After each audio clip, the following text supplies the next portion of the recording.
All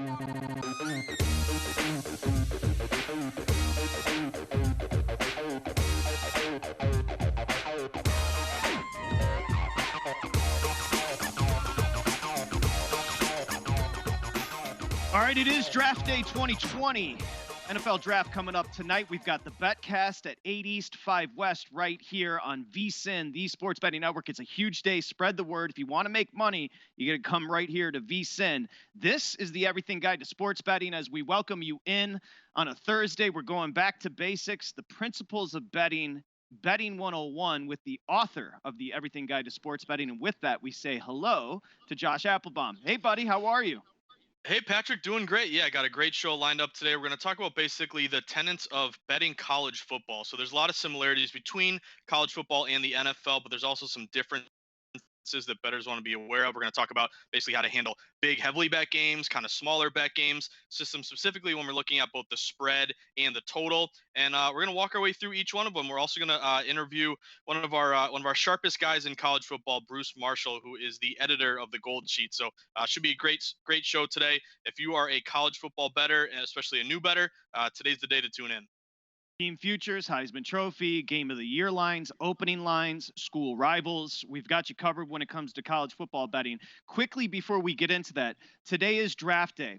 Let's talk just for a second about props and how you have to be careful. You can find yourself in a situation where you're scrolling through a bevy of props and overbet, correct? That's so true, Patrick. Yeah, it's an exciting day, and it's a great day if you love football and you like betting just in general. But again, we've talked about on the show before. There's so many props out there. You don't want to get in a situation where you have a million bets across the board. It's all about whether you're betting props or regular games. Just try to be disciplined and kind of isolate those props where you think you have the sharpest edge. I think today, if you're kind of just looking to bet props for the first time, you might be kind of behind the eight ball because a lot of these lines have really moved. So if you had isolated and really looked at some sharp bets, weeks ago, even months ago, I think you're kind of just sitting back today and you're just going to enjoy tonight.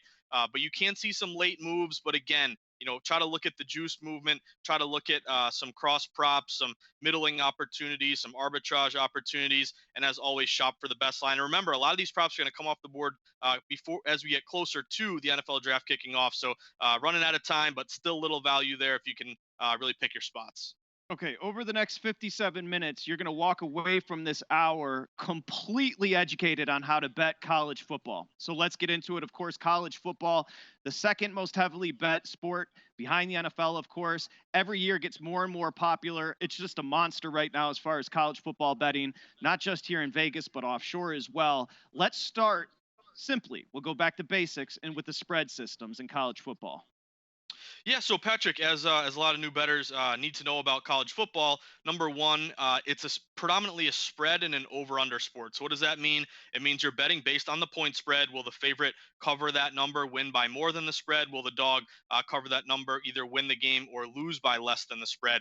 You also want to look at totals. We'll get deep into totals in a second, but here are just some basics that we kind of want to outline to a lot of new bettors overall. And I think it's important to have kind of a foundation, and then we'll talk to Bruce Marshall later, kind of really get into the nitty gritty of it. But number one, Patrick, home field advantage is overvalued. That doesn't mean it's not real. Typically odds makers are going to award 3 points for home field advantage. It might be closer to 2. It could be closer to 5, depending on the specific arena and the spot and the crowd. But overall, it's typically 3 points for home field. However, because college football is a big public bet sport, it's again the second most heavily bet league or sport after the NFL. You see a ton of recreational bettors flock toward home teams. And why? It makes sense. You're at home, you have the crowd behind you, you have a lot of college kids, young kids who maybe if they're on the road, they're susceptible to a tough environment. But the numbers kind of tell you they're going to win 59.4% of their games since 2005, but they're only covering 48.8% of those games. So don't overvalue home field. Don't think that just because the team's at home, that's a reason why you should bet on them specifically. Just remember that there is a lot of value to road teams, 51.2% against the spread, almost 3% higher than home teams. That's fascinating. I want to come back and reset that. Again, it is the Everything Guide to Sports Betting here on VSiN, the Sports Betting Network. The author is Josh. You can find him at Josh_insights. If you missed anything or you have questions during the show, it's pretty simple. Just go to @VSiN Live on Twitter.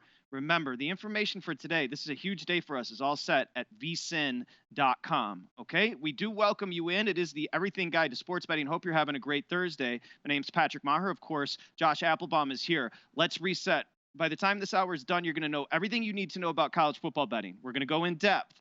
The spread systems is fascinating because, for example, I went to an SEC school at Williams-Brice there in South Carolina, Columbia, stand up. However, you think just because you have the student body and it's overwhelming that you have a distinctive home field advantage when it comes to college football. Let's reset and dispel that. Exactly, Patrick. And again, it's not the fact that home field advantage isn't real. It is real, but you got to remember it's baked into the cake, and the odds makers are setting these lines with that home field advantage in mind. It's overvalued because basically the betting public, which again, college football, extremely public sport, very, very popular with recreational bettors for good reason. It's really fun to bet on. And you have so many games compared to the NFL where you have 32 teams. You have like 130 teams in college football, and on a Saturday you might have 75, 80 games. It's a lot of fun overall. But the thing is, with recreational bettors, they're really going to place too much emphasis on this home field advantage because you think, oh, it's really hard for a visiting team to go to, an arena where everyone's screaming at them, yelling at them, and the home team is going to have a huge benefit. Again, it's baked into the cake. Don't overvalue it. And a lot of times, by betting on road dogs in general, but just road teams in general, you can take advantage of inflated lines. You can get better numbers because you're taking an unpopular opinion.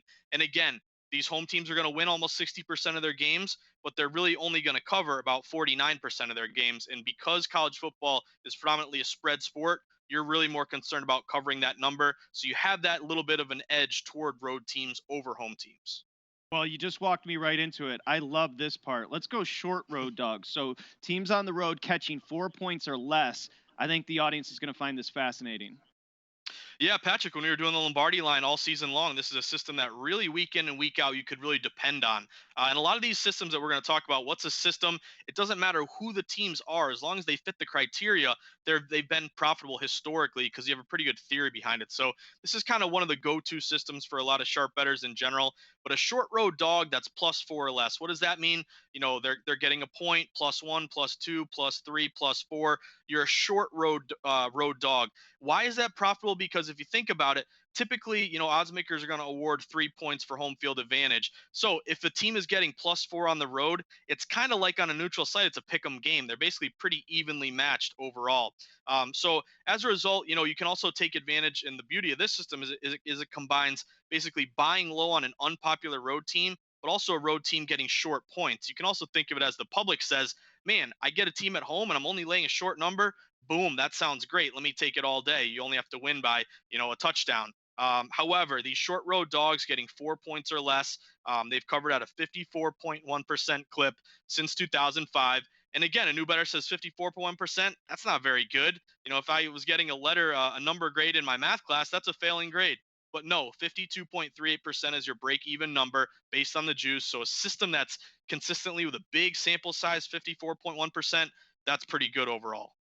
About road underdogs with low totals. We're going to get into a total system here on the Everything Guide to Sports Betting. And again, this is college football spread out, wide open offenses. So you're going to see totals even higher than the NFL. That's pretty much known. But how about road dogs with low totals? Yeah, so I think no matter what sport you're betting, there's a lot of correlated numbers or correlation in terms of a dog with a high total, a dog with a low total. You can also talk about favorites with high totals, but you got to think of it. There is an edge when you look at basically when you're betting on a dog in a spread sport. This applies to both NFL and college football. The lower the total for that game, the better advantage or edge there is to that dog. So you hit the nail on the head, Patrick. You get into college football, you could see totals in an Oklahoma game in the 70s, a Texas Tech game in the high 60s, 70s. That's unheard of in the NFL. The NFL, the highest you get is like 50, 55, nothing really much higher than that. But if you're looking at road dogs off that system we just talked about, so home field advantage is a little bit overvalued. You can really buy low on these road teams getting points. But when the key is with a low total, if you're a road dog with a low total of 48 or less, you're covering 54.5% of the time.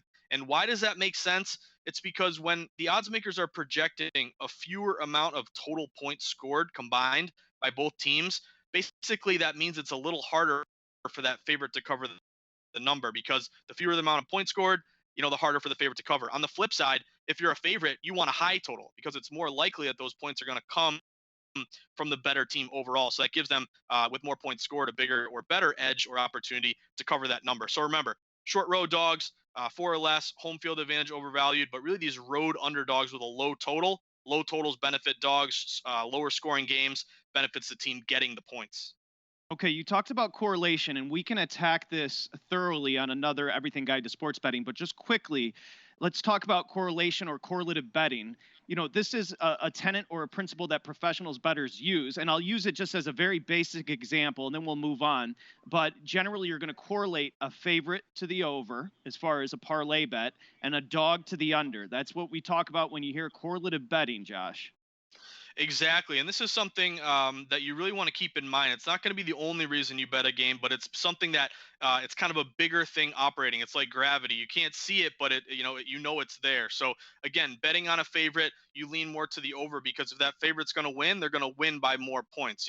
On the flip side, if a dog's going to win a game, it's probably going to be in a lower scoring game overall where maybe they hold down that favorite. You also look at it's not universal across all sports. It is in football, dog low total, favorite high total. But if you look at baseball, a lot of dogs with high totals do better because kind of more variance. If you have a total in a baseball Yep. game at Coors Field of 11 or 12, the more expected runs scored, the more likely it is that fluky things happen, and maybe you have a high scoring game that dog can win. But again, you want to keep in mind these advantages are there, and you want to be aware of them going into your bet. Great job, Josh. Okay, bye weeks. When we're talking spreads, we're talking college football betting. The bye week is huge.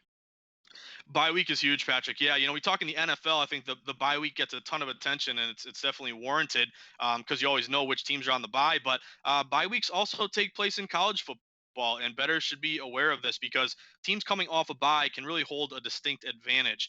It's not universal dogs and faves, but favorites coming off a bye, especially home favorites, do very, very well covering the number. So historically, since 2005, home favorites coming off a bye, a week in which they had the week off, they could rest, they could rehab injuries, the coaches could game plan that extra time to attack their opponent. Those home favorites off a bye, 54.7%. Covering the number against the spread. So, and then also you look at ranked home favorites off a bye. If you're a ranked team, we'll get to rankings in a bit because rankings also play a big role in terms of public perception in college football. But ranked home favorites off a bye, 60% against the spread. So again, there's more teams in college football. You got to be aware of the teams coming off the bye, but this is kind of a system that I think a lot of public bettors will love because they gravitate toward favorites anyway. They love home favorites anyway. Usually those spots are overvalued, but when you're coming off a bye, those home favorites, those ranked home favorites, because they're the better team, that time off really benefits them as opposed to the dog. Okay, let's jump right into that. Two ranked teams facing one another spread wise. Yeah, Patrick, this is a crazy one. I love this one because when you look at rankings, okay, so we get 1 to 25, and the rankings change every week based on how the teams are performing. But when you have two ranked teams going head to head, so both teams are ranked 1 to 25, that's the kind of matchup that gets a lot of attention. And I think the tendency is that, okay, a team that's ranked, 13th against a team that's ranked 15th, and maybe one team is a 7 point favorite. A lot of public bettors will say, okay, they're both ranked, they're both pretty good teams, so I'll just take the dog getting the points. In theory, it kind of makes sense. They're both ranked, they're both good. So just grab the points and think it'll be a close game. However, this is kind of a really under the radar wise guy system. But when you look at two ranked teams going head to head, the favorite is 55.1% against the spread since 2005. So that just kind of goes to show you where maybe not every conventional wisdom kind of thing that you think of isn't always the case. But these are these little things that you can look at if you really pay attention. And again, two ranked teams take the favorite, 55.1% against the spread. I mean, that is like, I just want to take a step back and write these numbers down. These are hard numbers. These are numbers that have been consistent. 55.1 ATS, that's a huge moneymaker. If you hit 55.1, you're going to be rich. Okay. So, again, it's important to keep these numbers here on the Everything Guide to Sports Betting. Just put them in your little journal and make sure they're always a reference point. It doesn't mean it's guaranteed, but again, a reference point that you can always start from and then start to build your ticket or build your bet from there. I want to get to totals because Yep. it's a wildly fun sport to bet totals, that being college football, but there is a difference when betting totals conference and non conference play. Yeah, Patrick, this kind of reminds me of in the NFL division, non division, because you have a lot of really good systems in college football division unders, division windy unders. I look at when the line falls as well, because I can tell you that some sharp action has come in. But the beauty of college football is you have so many games that you can really pick your spots. If there's a midnight game in Hawaii where the winds are blowing 25 miles an hour, the public may not be thinking of that game. It's too late at night, but that's a great betting opportunity. I always look at like Wyoming, crazy weather in Wyoming, a late game overlooked, great value overall. So you have more opportunities where weather can play a factor, or conference versus non-conference can play a factor. So when you're looking at conference, non-conference, there is a little bit of an edge to the under here historically. And what that means to you is basically, these teams are very familiar with each other. These are big rivalry games. You always kind of recruit and set your team based on, your conference play overall. So you look at conference unders, they're losing, but only slightly, 51.5%. But non-conference unders are 49.1%. And again, this is since 2005, according to BetLab Sports. But that familiarity in conference play has a tiny bit of an edge to an under. Doesn't mean you bet every conference under, but it's just letting you know that familiarity does lead to a little bit of a lower scoring game in general. I'm glad you brought up Wyoming because I also want to bring, as far as totals betting, I want to bring altitude into this, Josh, just Yep. quickly. Remember, Missouri went to Wyoming to open the season last year and got beat. That was an SEC, a Mountain West. Again, we have to always, we're going to talk about weather, that being part of the system, but altitude is also going to be part of the system. And it always comes into play a running team like Wyoming when we're talking about totals.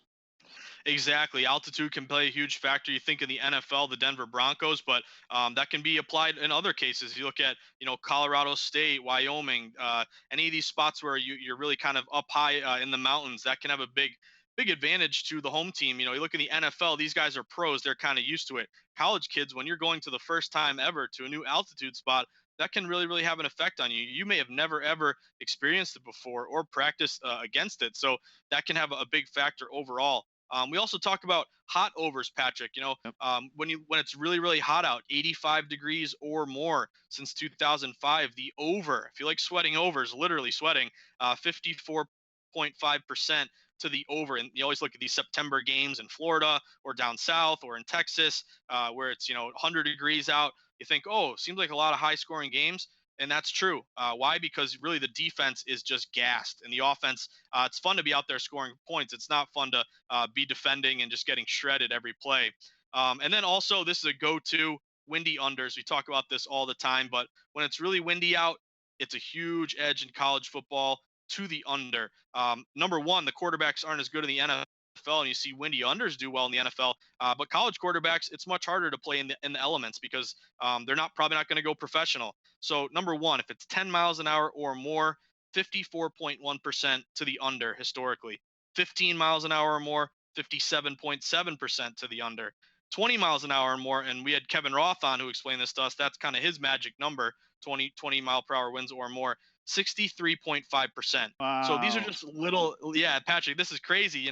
These are the little things that if you can really, look at the weather reports, diagnose these games, you know, everything we talk about today, these are systems. It kind of the backstory is you got to do your homework. You got to diagnose every matchup. You got to be able to handicap the games. If you have power ratings, even better. But these are little systems that can make it easy for you to get into college football for the first time. And I don't ever encourage blind betting, but with wind 20 miles an hour or over at 63 and a half, you're entering blind bet territory. Okay, there's so many good numbers here. I want to get through them in the next couple of minutes. Thursday night college football, tremendous when it comes to totals. Let's go. Yeah, got to remember there are Thursday night games in college football. It's not just Saturdays. So Thursday night unders 56.3% since 2005. Why does that make sense? Because it's a short week, and what do coaches do on a short week? Usually they dumb down the playbook. They make it pretty easy. You don't have much time to game plan, so you have a good edge here to those Thursday night unders. A couple others I look at are if you're betting the under, you really want to lean on teams that rush the ball a lot. College football, it's becoming more offensive and kind of following the NFL, but still, I think kind of the rush to pass ratio, you still see a lot of old school run the ball, more running in college in general. So if you look at two elite rushing teams, they're both averaging 215 yards per game or more. The under is 54%. Why is that important? Because when you run the ball, What do? You chew up the clock. You take more time off the clock. You make the game go faster. And as a result, it has a benefit to the under. And then, kind of my all time favorite, Patrick, this is crazy. It doesn't happen too often each year, but military academy unders. If you look at when Navy, Army, or Air Force are playing each other, what do they run? They run the triple option. They run the ball, seems like every single play. And as a result, great to the under. Since 2005, the under, when you have military academy teams playing each other, it's like absurd. I had to double check this 3 times, 35, 9-1. And it's true. 80% only happens a couple times a year. But again, these rushing teams, always good to an under. A team that airs it out, throws it a lot, like Texas Tech, great to the over. But if they can run the ball, boom, even better. I don't think it takes a genius Einstein to figure out if you can hit 80%, you're going to do okay with betting. That is that is as good of information as I've ever heard on college football. I want to remind all of you, you can become a VSiN insider, a VSiN Plus subscriber for free right now, and that includes watching this over, all the video replays of the shows. Go back and write these numbers down if you missed them, okay? Tremendous job by Josh Applebaum and great job by Jacob with the graphics as well. That is information that is wildly invaluable when it comes to college football.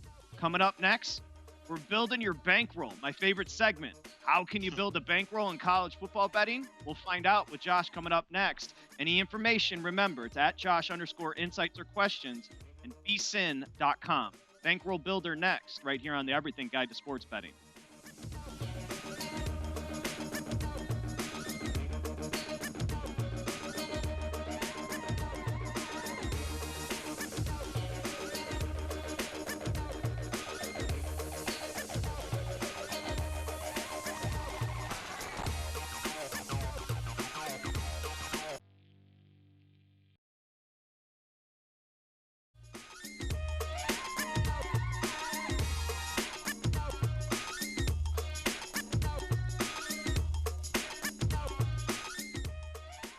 All right, it is the Everything Guide to Sports Betting here on VSiN, the Sports Betting Network, and it's time for the Bankroll Builder.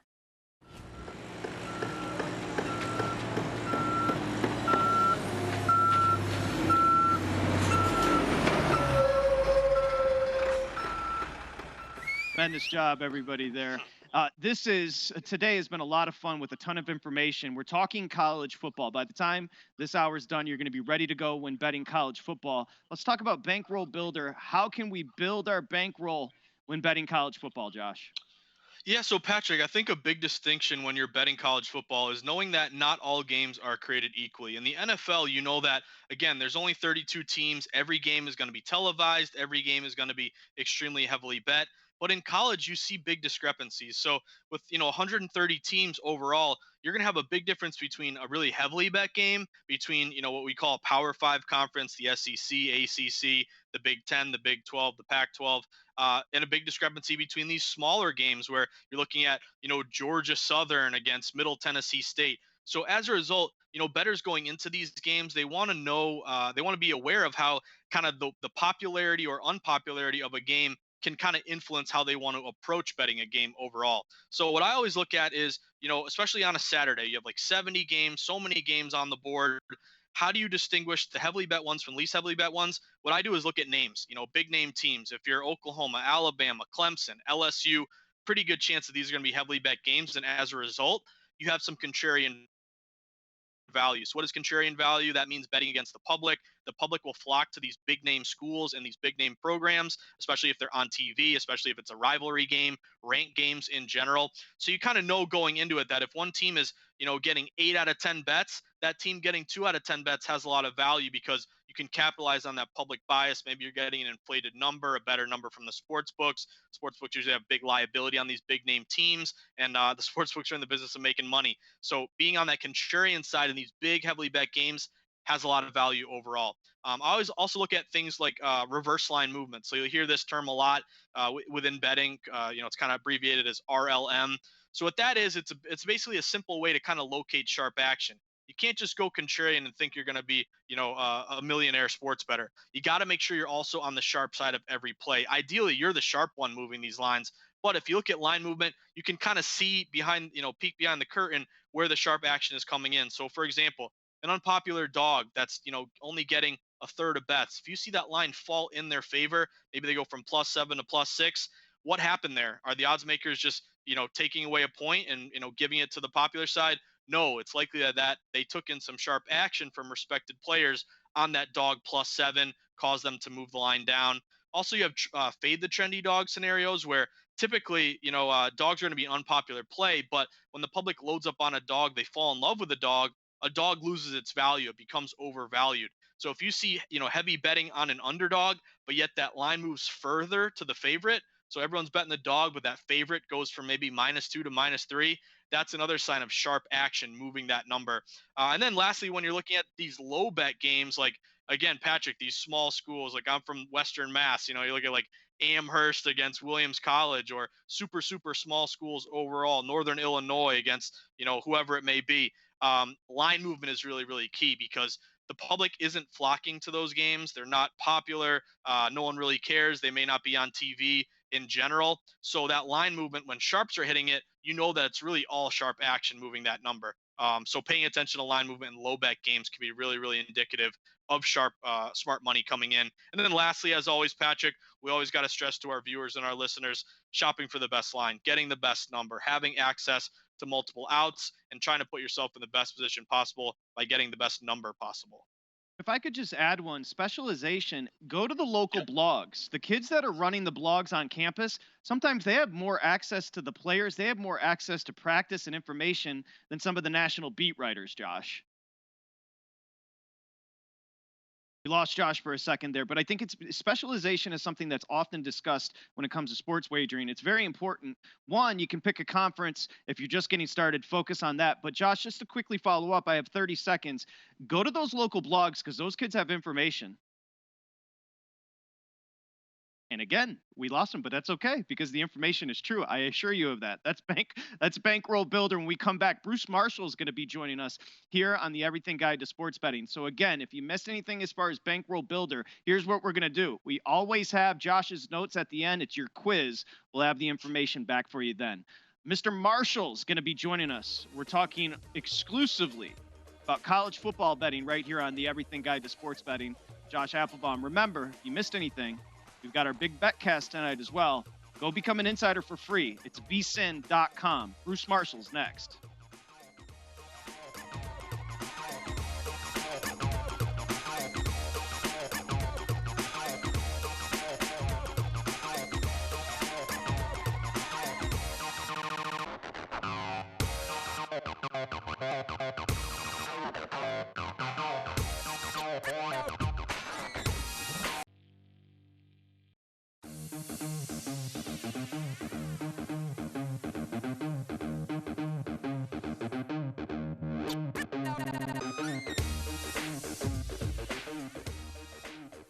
All right, it is the Everything Guide to Sports Betting as we welcome you back here on VSiN, the Sports Betting Network. I have a question for you. Do you like mock drafts? Of course you do.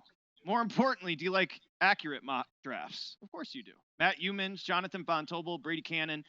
This new issue of Point Spread Weekly, if you like the NFL, is a must read. Just go to vsin.com. It's Point Spread Weekly. Remember, while you're there, you can become an insider, a VSiN Plus subscriber for free until one of the four majors returns. It's an unbelievable deal that we're running. Okay, the Everything Guide to Sports Betting. We welcome you back, Josh Applebaum, the author at Josh_Insights. Today, we've got Mr. Marshall coming up in a bit, but today we're tackling college football. The information's invaluable, and we're going to jump into bowl games here, Josh. Yeah, so I think one kind of the elephant in the room when you're betting college football is everyone looks toward bowl games at the end of the season. So what is a bowl game? It's kind of like a mini Super Bowl where the best teams overall get matched up and they play bowl games kind of throughout the month of December, and then you get into the playoffs afterwards. And really, it's a great time of year to bet against the public. So if you are a contrarian-minded bettor, and remember, you're going to hear me say contrarian a lot. All that means is basically you want to bet against the public because more often than not, the public loses. By backing the unpopular opinion, you can place yourself on the side of the house. The house always wins. And again, if betting every favorite, every home team, every over was the recipe for success, books would go bankrupt, and that's the exact opposite overall. So one time of year that you really love being a contrarian bettor is bowl games. It's kind of like March Madness, where those are the kind of the two times of year where betting against the public really skyrockets in terms of value and win percentage. So, what are bowl games? Are these mini Super Bowls, and really the beauty of it is you have like 40 bowl games overall, and they're all spaced out. You get the matchups very early on, and you can diagnose who's playing who. The beauty of it is every single game is extremely heavily bet. And when you're betting against the public and you're going contrarian, the key is that you can't just look at percentages and say, I'm taking the team getting 20% of bets. No, it's got to be a heavily bet game. You got to go to games where the public is most heaviest on, where kind of that bias is kind of seeping through the most. So the beauty of these bowl games is that every single one is heavily bet. Every single one is nationally televised. Every single one has just an influx of recreational bettors who may not have bet all season long. They weren't grinding week to week college football every Saturday, but they went to BYU. They want to bet on their alma mater. They want to bet on what's popular or what's on ESPN tonight. And what are they going to do? Their public tendencies show up. They're going to really gravitate toward these big name schools, popular schools, teams with winning records. And that basically allows contrarian value to spike.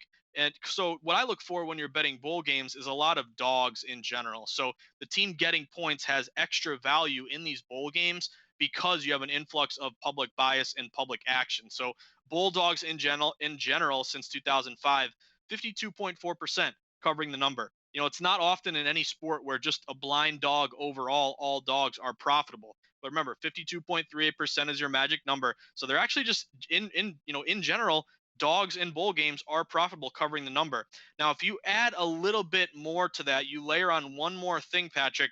This is what I really look for in bowl games.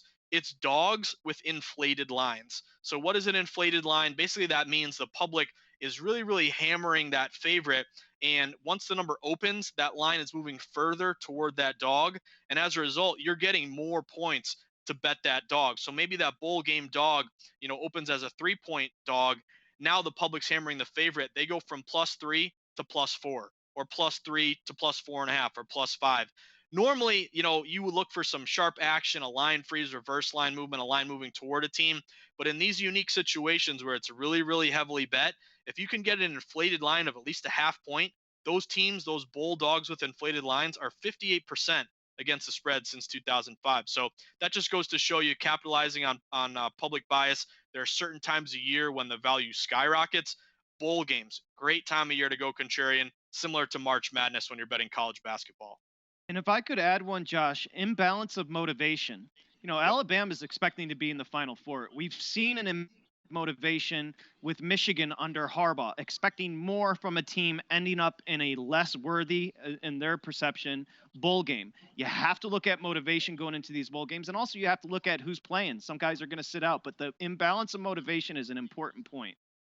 I think it's a great point, Patrick, because again, a small school team who makes a bowl game, they're super happy. It might be their first bowl game in 10 years. But if you're Alabama, you're used to going to the national championship, and maybe you miss out on the 4-team playoff, and you're playing in the Palmetto Bowl.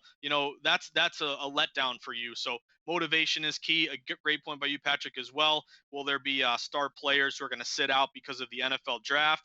Also, you look at, there are a lot of times where coaches get let go, they get fired, and you have an interim coach coaching that bowl game. That's another trend that I know, Patrick, Michael Lombardi, and myself, we looked at a lot with these bowl games where, if a coach gets fired and maybe it's his last game coaching, or you have a new interim coach coming in, that could have a big effect on bowl games in general. But these are the sort of things, luckily, with bowl games, these schedules come out, 3 weeks in advance. You have time to diagnose these things. But again, each little factor here that you can build and check off more boxes to try to make the smartest bet you can. Typically waiting, kind of a mantra in betting is bet favorites early, dogs late. Usually a line will move more toward a favorite because that's going to be the popular side. But if you kind of wait on these bulldogs, they open +3, you wait 3 weeks. By the time they close, they're +5. You got more value overall. And again, looking at these other factors like coaching and players and motivation, that can only add another cherry on top. And think differently. Remember, these kids are human beings. So oftentimes you would think new coach, interim coach, the system's breaking down, bet against them, fade them. It's not necessarily the case. Yep. The motivation could be to impress that potentially new coaching staff. They want to show improve. So again, think in a contrary manner. Okay. If you think, oh, new coaching staff, the kids don't care, systems breaking down, that's not necessarily the case. Oftentimes, it's a showcase for these kids in the new regime. Excellent point, Patrick. Yeah, because you can buy low in these opportunities overall. Where again, this long layoff where they hype up these games on, on all these sports channels, they're going to pound the fact that the coach is gone. That creates another media narrative you can go against. Also, looking at win loss records and how often these teams have covered throughout the year. If you have two teams that are both 6-6, but one hasn't covered a lot, one has covered a high amount of time.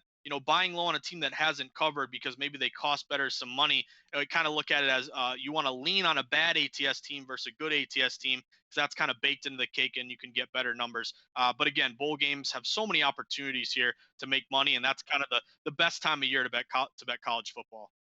Bulldogs 52.4. Write that number down. Coming up next, one of the sharpest in the game, Bruce Marshall, editor of the Gold Sheet's going to join us right here on the Everything Guide to Sports Betting. A tremendous college football bettor for a very long time. So Bruce is going to join us as we continue to roll along here on VSIN, the Sports Betting Network. Come on back with Bruce Marshall.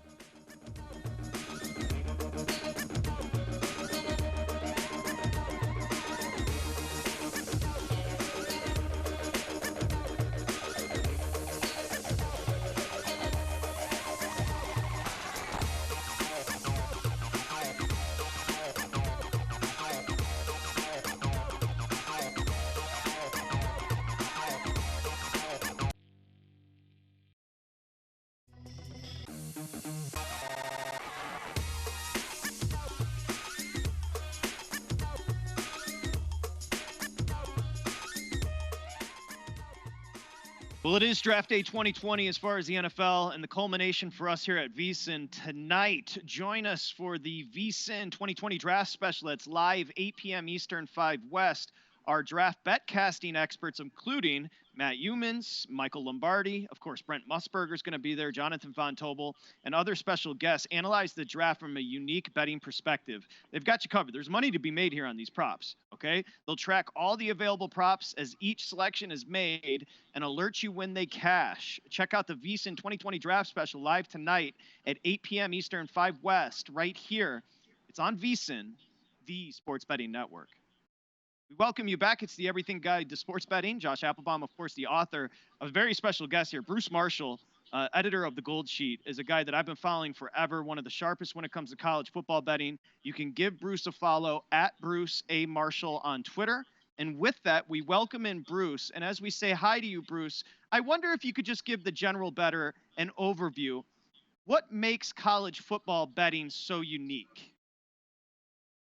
The emotional attachment people have to their teams. It makes it a lot easier to bet on something if you love the underlying activity you're betting on. And I would dare say that 99% of the people who bet college football were fans of the sport before they ever placed a bet. It might be north of 99%. There's not a lot of room between 99% and 100, but I would bet it's pretty close to that. So the combination of something that people already liked, and then they figured out at some point along the way, they figured out, hey, I can bet on this stuff. And that's the difference between football and regular casino games, playing slot machines and things like that. There's an underlying love. You're a fan of something anyway. And being able to bet on that and to bet into involving your passion, it's intoxicating. And that's something that a lot of casino games, there's a difference there between addictive gambling, which is not good, but a lot of people who just, play video games, video poker, whatever. I guess there's a few people who love that, but it didn't start that way. They started out doing those things with the bet. Football, college in particular, you started off being a fan and you loved it, and then you found out you could bet on it, and it makes it all that sweeter. Hi, Bruce. This is Josh Applebaum. Thanks so much for joining us today. You do fantastic work at the Gold Sheet. Highly recommend listeners go to goldsheet.com to get more of Bruce's work. But Bruce, throughout the show, we're talking about system betting in college football. We're talking about the value of taking short road underdogs, dogs with low totals, coming off a bye week, looking at conference, non-conference totals, leaning to the under, hot overs, windy unders. I mean, there's so many you can get to. But if you are speaking to a new college football bettor, any tips in general, things that you look at, some high-level concepts that can kind of get new bettors geared in a good direction in order to make a smart bet? Yeah, Josh. Well, it's funny. As long as I've been doing that, this is a struggle every year to try to get it right. And it always doesn't work. And even for those of us doing it for a long time, we have better years and worse years. But I often do it, and sometimes it's to my detriment. I'm trying to fit what is happening now into something that's happened in the past. I have done publications. We had the Gold Sheet Extra, the technical report, years, trends and angles and things. That all records past history, and we covered almost every angle you could have. What I eventually came around after decades of doing this was that each team is sort of a unique animal. And though there are patterns and trends you have seen before, you've got to handicap each team sort of separately and try to fit that team into something. Coaches and how they perform. Coaches in college football there are patterns that endure in college football with coaches and team trends. Team trends, I think, are much more over the years. I focus more on that and looking at each team and how they're trending and what they're likely to do than a blanket trend. Because after charting many of those for a while, they tend to flatten out after a certain point. But just to stay on top of it, you just look at each team and you try to see how they're trending and you fit it in because they're the unique animals in this thing, and each team is a little bit different. It's a different snowflake out there for each team. So you better know the team you're betting on or know the team you're following here and focus on the team trends. Some teams do it at home. They do it on the road, overs, unders, against certain teams, certain trends, certain rivalries. But it's a team-by-team thing, and that's how I've sort of evolved in this stuff over the decades. I think it's some great information there. And again, we're joined by Bruce Marshall, editor of the Gold Sheet. And Bruce, I wanted to ask kind of how you approach kind of big popular games versus kind of lower bet games that are under the radar, because I think a lot of new bettors, Ohio State's playing Michigan, the game's on ESPN. That's the game everyone's going to be betting. But I think it's important for new bettors to know that, on a college football Saturday, you're going to have so many games, 60, 70, 80 games overall. Do you ever find value, or how do you approach these smaller bet games? Northern Illinois is playing Northern Iowa, or just games that in general might get overlooked. Do you ever see value on those kind of smaller games in general?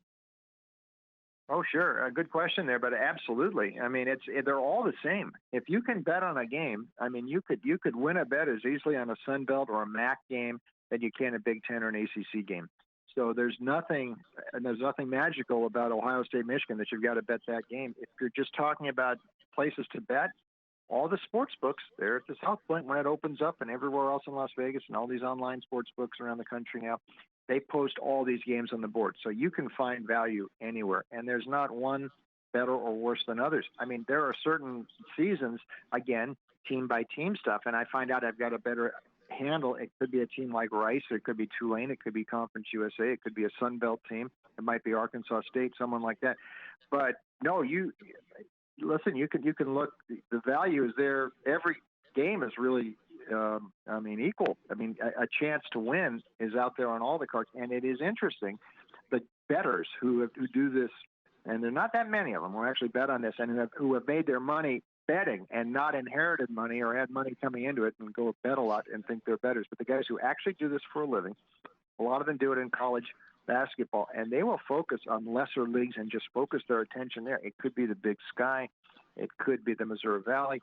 I mean, it could be any league like that. And they'll look there and just focus, because you can find as good an angle in the Big Sky as you can in the Big Ten in college hoops. Same thing in football as well.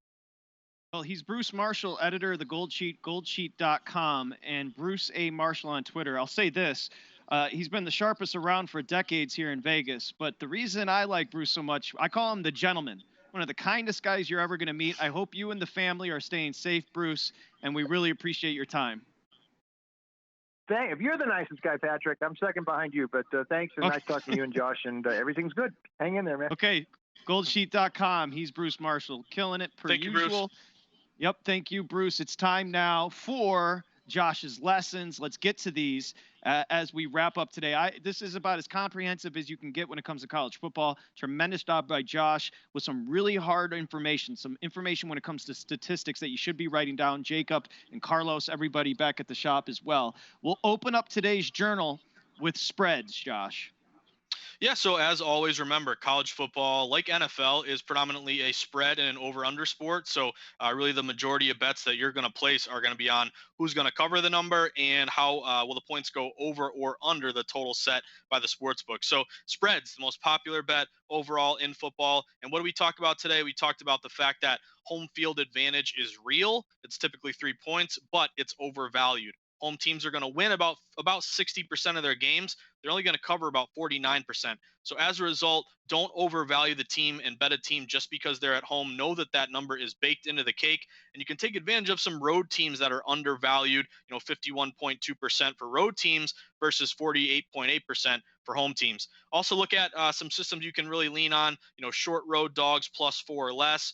Road dogs with low totals correlative betting benefits that road team or that dog as well. Bye weeks, favorites off a bye do well. 2 ranked teams, the favorite does well. Also look at totals. A lot of opportunity with so many games and so many teams to bet on a lot of totals. You can pick your spots. So remember, conference play, benefit to the under because of the familiarity. Defense kind of knows what to expect from the offense. Hot overs, 85 degrees or more, they're 55% to the over. The defense is taxed. Windy unders. When it's really windy out, Patrick, we love those windy unders. 20 miles an hour or more is really as good as it gets, almost 64%. Thursday night unders, short week, benefits lower scoring games. Teams that run the ball and chew up the clock, great to the under as well. So spreads, totals, really your top most 2 spots that you really want to look at betting college football. Okay, Josh's journal. Let's get into Bankroll Builder. Yeah, Bankroll Builder. So I always want to remember as we talked to Bruce, and I think you made a great point there that there are going to be so many different games, and not all games are ranked equally. You could have a really heavily bet game that's nationally televised that the public loves, or you can have these smaller games, and the value is still there on the smaller games. So don't feel like you got to bet these big matchups. You can still find value in these lower bet games overall. A win's a win no matter what game you're betting. So look for line movement. Reverse line movement, a line moving toward an unpopular side is always a sign of sharp action coming in. Going contrarian in heavily bet games has a lot of value. Small games where you see line movement that really have a low number of bets, but that line move, a team going -4 to -5 in a game that no one even knows about, who's causing that? The wise guys are causing that. And then also looking at, wrapping it up here, you're looking at bowl games. Bowl games, best time of year to bet against the public. Why? Because you have an influx of public betting. You can really take advantage of public bias. Every game is super heavily bet. And then wrapping it up with Bruce Marshall, highly recommend people go to the Gold Sheet. Bruce has decades of experience there. And I think knowing that, again, what Bruce talked about, these are people who love betting college football because you have a bias toward a team where you grew up loving it. That can create even more betting against the public value because it's such a popular sport. By placing yourself on the side of the house, that can have even more value than betting on other sports. Simply doesn't get any better than that. Great job by the author of the Everything Guide to Sports Betting, Josh Appelbaum. Squaggles, let's thank everybody. Dez, Carlos, Jacob, Karina, Ken, all of you, thank you so much for what you do for us. Remember, a huge day here on VSiN. You've got the BetCast coming up, 8 East, 5 West. You have to be there. You want to understand betting on a prop like this coming up on the draft, make sure you join us tonight, 8 East, 5 West for the BetCast. We'll talk to you tomorrow on Lombardi Line and Everything Sports Betting here on VSiN.